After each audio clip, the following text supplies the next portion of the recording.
Now, from a, see the slides below now. Now, with most organisations, the majority of organisations kind of think in a 1 to 5 year bracket. If you're a government, you might sort of think in a 20 to 50 year bracket. If you're a heavy asset industry, you might be thinking sort of 20 to 50 years out. So if you're building nuclear power stations like Hinkley, we're thinking 20 to 50 years out from a cybersecurity perspective or an energy perspective. If you're thinking about future of jobs and skills, typically you're thinking about today's education systems and think, when my children come out of school in 10 to 20 years' time, what jobs will they have? What careers will they have? You know, what technologies will they be using in their everyday lives and everything else? And how many of you, let's say for example, so how many of you actually spend more than a day thinking about the future of your business or industry? Now, is that in a structured way, where you get people together, basically all sort of sit down basically for a day or whatever it happens to be? So does that mean that the rest of you don't?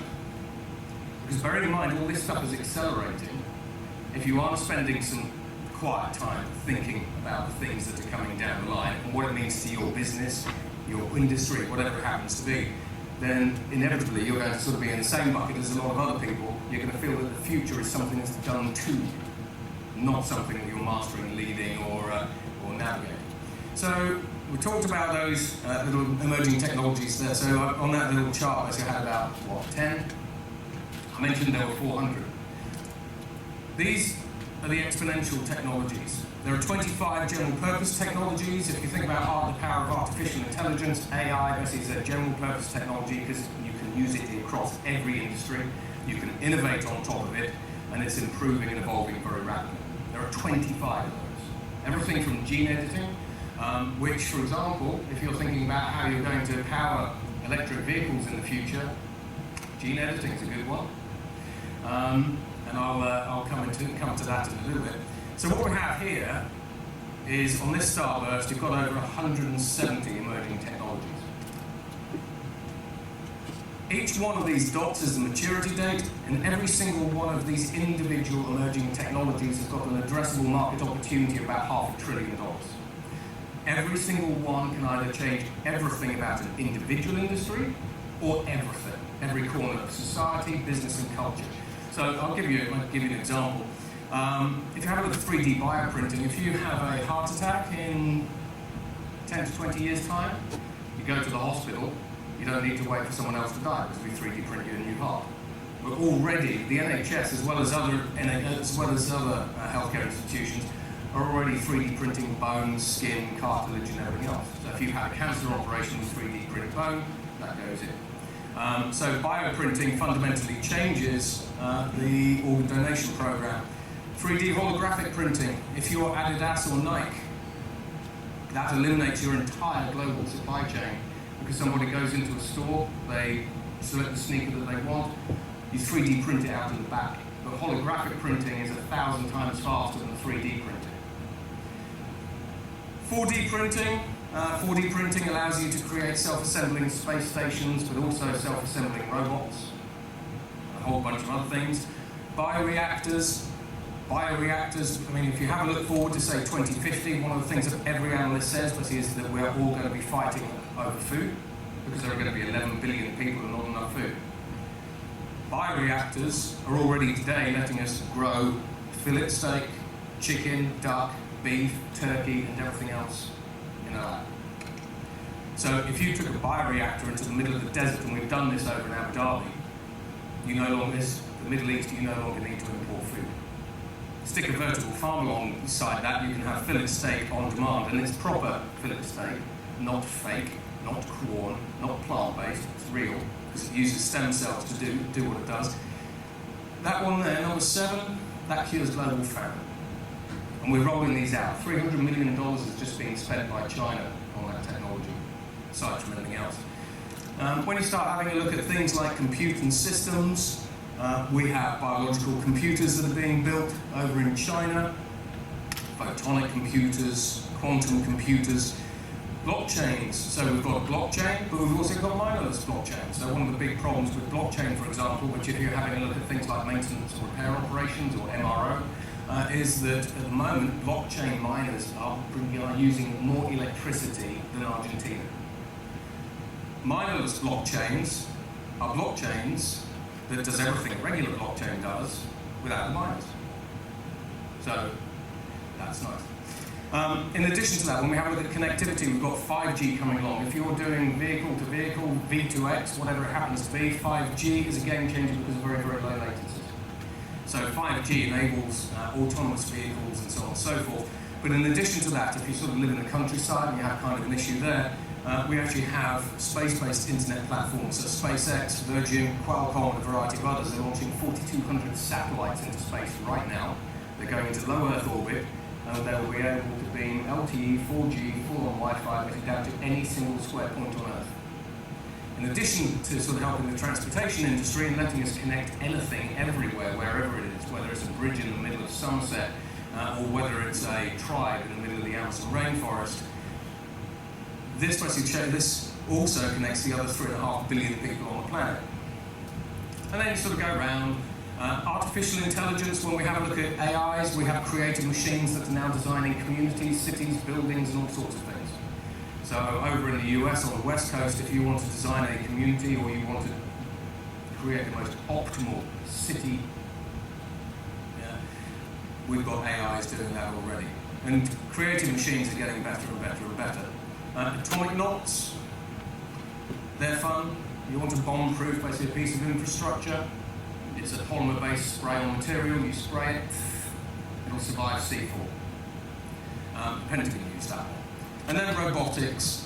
So, for example, when we have a look at robotics, if you have a look at semi and fully autonomous robotic platforms, we can change how we do roadworks, which would be fun. Security, we have huge numbers of autonomous vehicles that are either fully or semi-autonomous vehicles that are coming down the line. They can all be hacked. However, if you take quantum cryptography, and a couple of others, but if you take quantum cryptography, you now have an unhackable autonomous vehicle. For now, anyway. And then we've got a load of different user interfaces and everything else. So we've got neural interfaces, we've got AR and VR, which changes basically how we can view assets, what we can do with them, and so on and so forth. But this is the thing, as you start going around this wheel, these are your next generation industries, next generation products or services up to a point of about 2060. So what I want to do now is I'm going to take you through some of the technologies that you've probably heard of some of these. You might not have heard of others, but I thought I'd give you a point of view, and then we'll sort of go into the future of transportation as we're building it over in Dubai and other areas. So firstly, blockchain. If you want to improve, for example, the processing of permits, regulations, if you want to create frictionless third-party relationships where you are sharing information, or you need to see whether a permit's been has sort of been approved, blockchain is very, very good. Communications, I've already mentioned this. As we throw more and more satellites into low Earth orbit, as 5G starts coming along, you have connectivity everywhere. Construction. Now, on the construction side of things, on the one hand, we've already got semi and fully autonomous construction vehicles, whether they're being used in Korea, they're being used in Eastern Europe, being used in Dubai.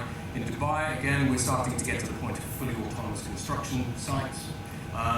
In addition to that, we've also got teleoperators, so if you use 5G teleoperations, you can have someone sitting in a room like this, and they could be controlling machinery wherever it happens to be. So recently, a company called Doosan did remote teleoperations over 5G to start building buildings in South Korea, but the people who were operating the machines were based in Germany. So from an insurance and liability perspective, if you no longer have people on site, does that change insurance and liability? From a materials perspective, again, self-healing materials. When we have a look at roads, there's plenty of countries out there that are experimenting with plastics and polymers, as well as electricity generating roads, so for example, photovoltaic cells based down on the roads. We also have green concrete, so for example, green concrete is concrete without potash. So concrete is sort of one of the major pollutants in the world. It contributes about 10% of greenhouse gases. When we have a look at photovoltaic materials as well, increasingly we have a path to 50% efficiency on PV. So today, if you go and buy a traditional solar panel from wherever and you stick it onto a building, it's about 17% efficiency. If you have that silicon, the record for silicon photovoltaics is about 27%. If you move to Perscovite, it's 32%. And if you use gene-edited bacteria, which the Chinese are doing, you can push it way beyond 50%. So when you start getting to that sort of efficiency level, you fundamentally change the energy matrix of the UK and of continents. In addition to that, you also start pushing the cost of electricity to zero. Now, from a legacy perspective, let's say, for example, you've got some legacy infrastructure. Maybe it's up the M3, M4, M25, whatever it happens to be. This is where we can take 2D graphene antennae. So a 2D graphene antennae is just exactly that. It's a very, very small antenna. You combine it with a spray-on material, so that could be a spray-on polymer. And this is out of MIT. You can then put nanosensors into that polymer. So now what you can do is you can put, say, for example, strain gauges into a spray-on polymer, go to a bridge, spray it on the bridge, and now you have a way to make that dumb bridge smart and start taking information off that bridge. And as this tech develops, the information you'll be able to produce, generate, analyze, and do things with is going to increase. But that's a very, very, very cheap way of turning dumb legacy assets smart. In addition to that, tunneling. So I was over in Kent recently, and I think Kent is spending £60 billion on tunnels. This is in the world of tunneling, again out of the US. Basically, we've got tunneling machines that now tunnel about 10 times faster than traditional tunneling machines. So on the one hand, you've got companies like the Boring Company, which is Elon Musk's. He's getting towards 10x, basically, on tunneling speed. However, Google and a couple of other organizations have now created what they call hypersonic boring machines. So these are boring machines that have a hypersonic, essentially sort of projectile at the front of the boring machine. They fire it into the rock, and they pummel the rock. So now you can speed up tunneling. So say, for example, you took this type of technology, you put it down into Kent, basically, because I think the Kent crossing is going to be live about 2028. Does that technology mean that the Kent crossing goes live 2025, 2026? So you start realizing the economic gains faster? Maybe. Now, from a transportation perspective, again, so that we talk about roads. Roads are a critical part of everyday infrastructure. But when we start having a look at the future of the transportation mix, there's all sorts of things. So firstly, no surprise, as we start moving more to sort of either semi or fully autonomous vehicles, they're on demand. Secondly, everything's getting electrified. Now, when you're having a look at things like supercharger networks, so you're building out a road infrastructure, today the vast majority of cars are going to be plug-in. That's fine, but if you're building a supercharger network and you're spending hundreds of millions or even billions of dollars building out a very, very comprehensive supercharger network that needs to last 10 to 20 years because it's an asset, then you also need to start having a look at the direction of the future of energy and electricity. When we have it, so I sit on Centrica's board, by the way, I know quite a bit about energy. So where we are today, cars, combustion fuel, or combustion engines. We are already getting to the point where, for example, outside of Heathrow, biofuels basically getting much, much better. So if you want to fly a plane across the Atlantic like Virgin do, basically then we've got biofuels. But realistically, when we start talking about traditional road transport, you're not going to use biofuels. When we have a look at electric aircraft, boostable lithium-ion batteries basically will mean that by 2023 we'll actually have the first fully electric interregional aircraft. Now, on the one hand, that starts changing how you tax them, aside from anything else. But it also means that they get very, very fast. So does that change basically how we start using transportation? At the University of Bristol, we've got polymer batteries. So a polymer battery is a battery for an electric vehicle that charges an electric vehicle to a 400-mile range in about 3 seconds. So lithium-ion basically there's a lot of things happening with lithium-ion electric vehicle batteries, but there's also an explosion because there's a huge amount of investment going into this space in lots and lots of other sort of electricity, battery technologies. Wireless charging, so you've just spent lots and lots of money based on a supercharger network that we'll plug our cars into. BMW are already producing wirelessly charged small cars. When you have a look at the US Department of Energy with ORNL, they've just created a wireless charging plate for cars that don't quote me on the number, goes up to about 145 kilowatts. So all of a sudden, we've already got, you can do wireless charging with your phone, but we've now got a path to do wireless charging with cars. So do you now start changing the type of supercharger network that you build? Do you still build a supercharger network that you plug cars into, but you make it modular so that you can now start wireless charging up highway? In addition to that, if we know that wireless charging is going to be coming through, do you change where you build the supercharger network and how you lay the infrastructure out? After that as well, basically we get bio-batteries. So this is sort of where, when we're having a look at the future of electric vehicles, you use electricity in depth. So bio-batteries are literally bacterial batteries. They keep going forever. And as they get more efficient, they become part of the energy mix. We've got bio-hybrid PV, so I've already talked about that. That's where we can push photovoltaics to 50% efficiency. Now, if you're a car manufacturer like Hyundai, or again BMW, Mercedes, or whatever it happens to be, you're still using a load of lithium-ion batteries, but if you start using flexible photovoltaic materials on maybe the roof of your car, you don't need as many lithium-ion batteries.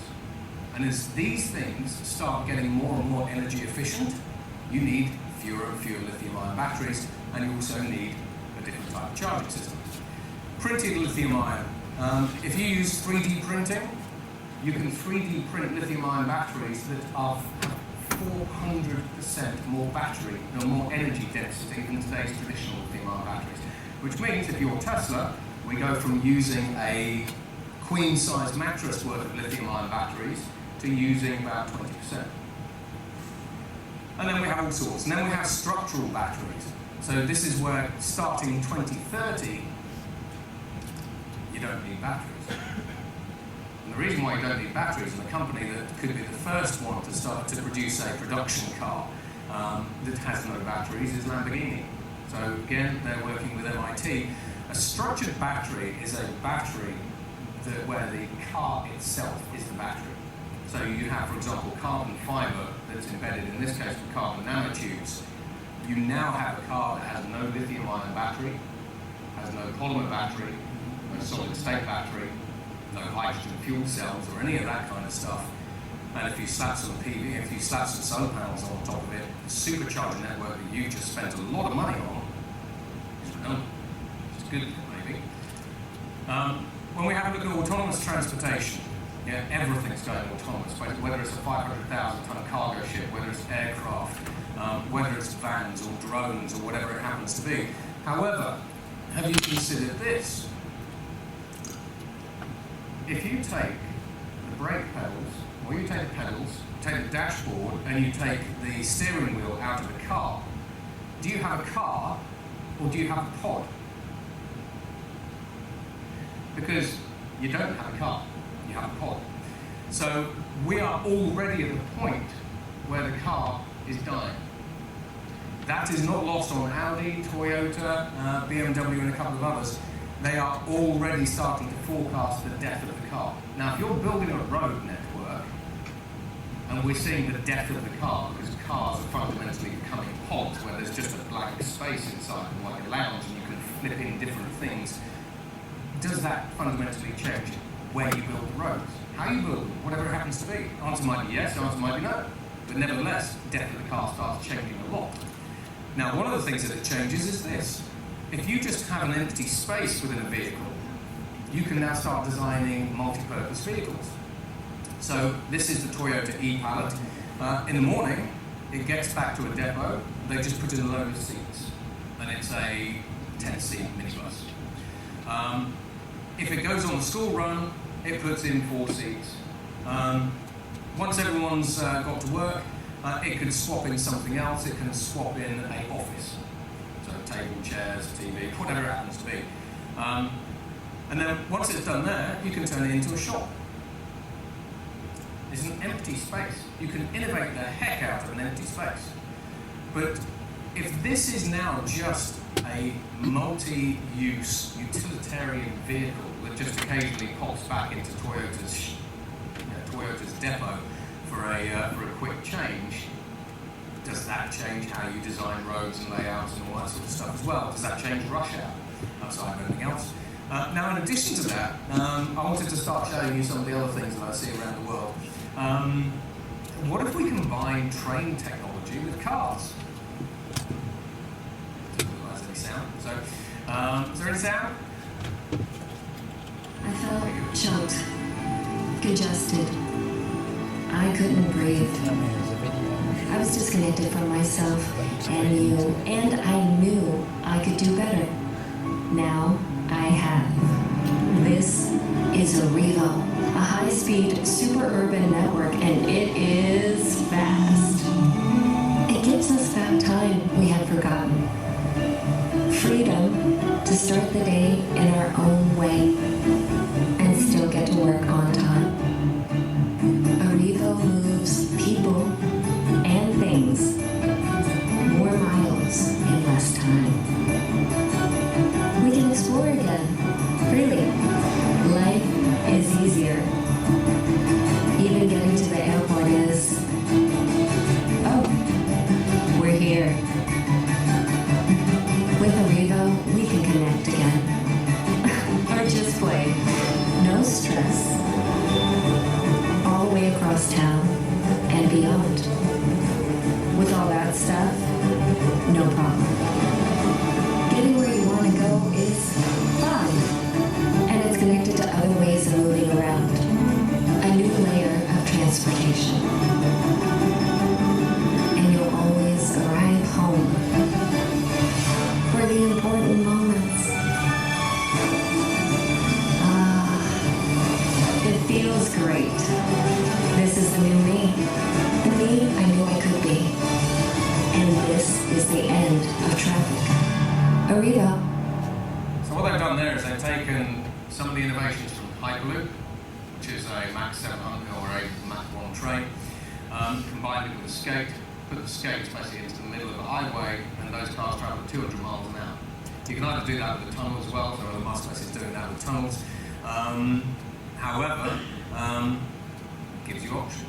So the other thing that happens is, if we all of a sudden are starting to look at the death of the car, we can do new things. So this again is coming out of the US. It's a fully autonomous hotel room. So rather than taking a plane, you can take one of these, provided it's the right cost. But this now starts changing the way you design service stations and all that sort of stuff, because this thing just rolls in, charges, rolls out. So again, when we start having a look at the future of transportation and mobility, there are lots of different things that are sort of possible. Now, whether you use them again, up to you. Over in Dubai, though, we're sort of going into the sky. So we started testing these in 2017. We're now rolling the service out over in Adelaide, where we've got Uber Elevate basically coming through. But again, as you start looking at the combination of different technologies, so for example, these are electric vehicles. Back and remember that lithium-ion batteries are getting much, much better.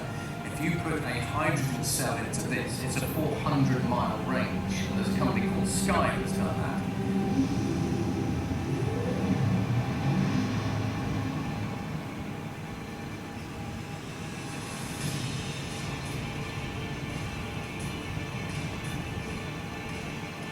The number of transportation options that we have available to us, even now, let alone in the next 10 to 20 years, is going to accelerate phenomenally. And using these things comes down to the maturity of the technology, the approach of the regulators, the cost of the platform. It also comes down to culture. For example, some people just do not want to get in one of these. Other people do.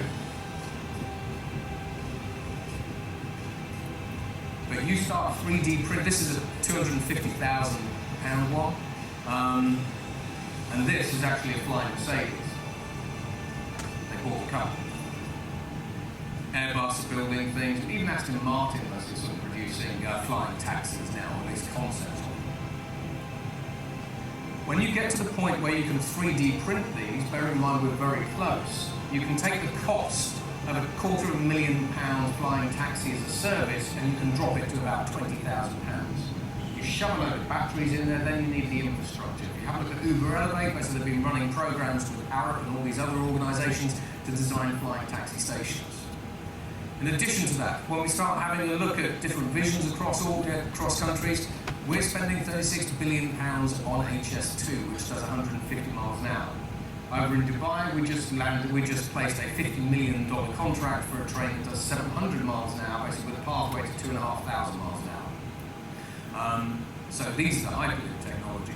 So fundamentally, we have, I think we should rethink transportation to a degree. However, if we start having a look at transportation in a different way, because everyone always talks about multimodal transportation, go and have a conversation with any UK council and they say, look, what we want is we want an efficient multimodal transportation network. But if you're an individual, if you're a consumer, do you want to get in and out of different vehicles? Or is it more convenient to call a vehicle up to the front of the building and then you get out of that vehicle when you're home? You switch everything else outside of this. So again, over in Dubai, but also China, Singapore, and India are starting to push these out. So this is where you're going from multimodal to unimodal. And just like cars, with these particular pods, you can swap anything in. You can have a family entertainment lounge pod. You can have a business office pod. You can have a shop if you want. The Hyperpod is the long-haul vehicle of the Hyperloop One system. If you want to use this, go to Dubai in 2023. Contracts have already been penned. The technology is now going through prototype. It is a comfortable and safe transport hall for passenger and cargo pods. All levitation and guidance systems fit seamlessly underneath. Secure airlocks are at each end. Inside the Hyperpod, passenger and cargo pods can glide smoothly at airline speeds right to their destination. So the combination of these technologies over in the UAE basically cuts a 1.5 hour commute between Dubai and Abu Dhabi down to 12 minutes. Now all of a sudden, does Abu Dhabi become an economic centre that feeds off of Dubai? So now you are starting to spread the wealth. It does. If you live in Abu Dhabi today, you don't work in Dubai. Just like if you live in Manchester today, you probably don't do a daily commute to London. With these types of technologies, you could live in Manchester and extend the benefits of London's economic sort of powerhouse status, basically anywhere in the UK.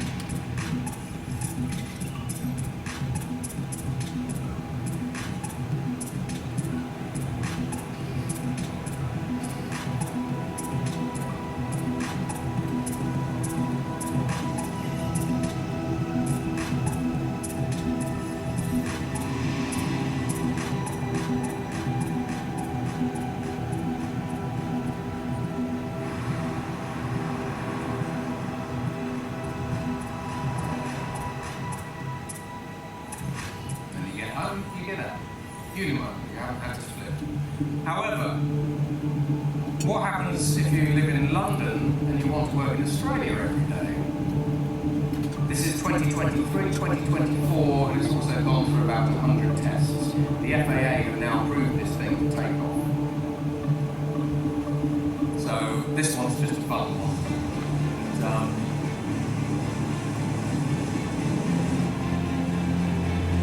Change transportation, change how we live, change economies.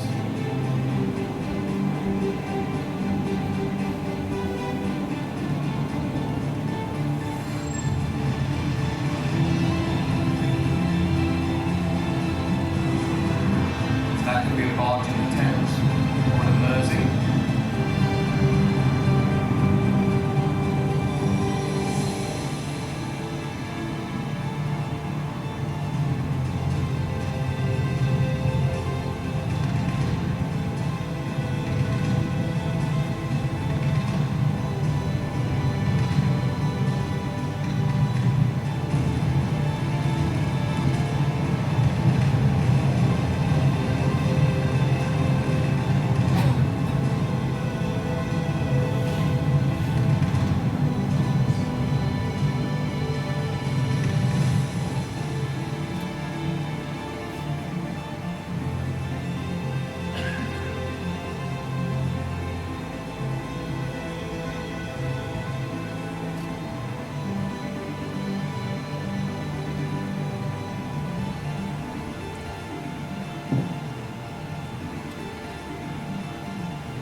So thank you for doing some time tripping with me. I hope you found it fun. That's it, the future is bright. There's a lot of opportunity to re-envision transportation and everything that we do and how we live. So thank you very much, and I guess basically it's the bar time now. Thank you.